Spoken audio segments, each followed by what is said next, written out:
Before continuing, please make sure the Quarters PlayFab module is correctly configured and the PlayFab title configured.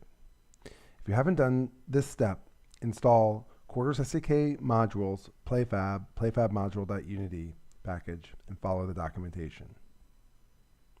Let's set up PlayFab in-app purchases module.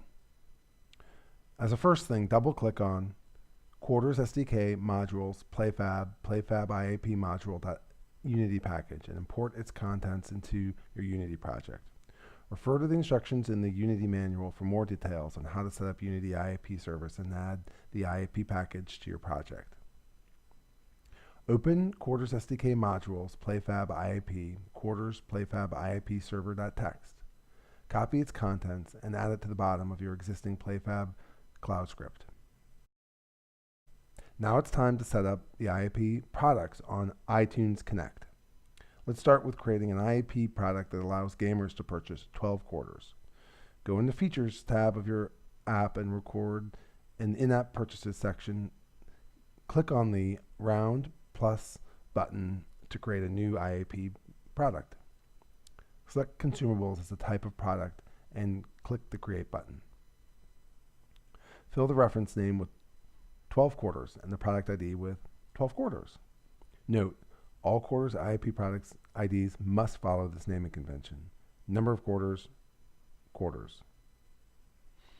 Example, reference name 12 quarters, type consumable product ID 12 quarters.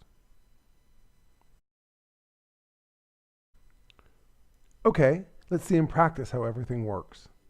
Make sure you already authorized a user with quarters and executed the quarters.instant.getUserDetails function before executing quarters IAP.initialize. To begin, we call the quarters IAP.initialize function to pull all IAP products from the store server. In case of error, we log a message containing the error details for debugging purposes. If the process succeeds, we call the quarters IAP.instance.byProduct function, passing a product.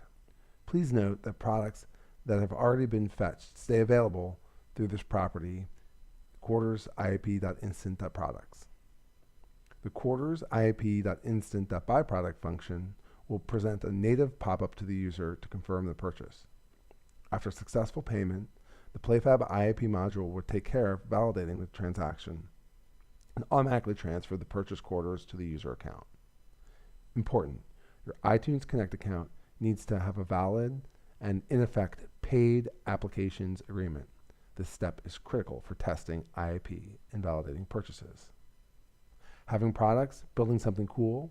Join us on Discord. Was this helpful? Please upvote and comment below.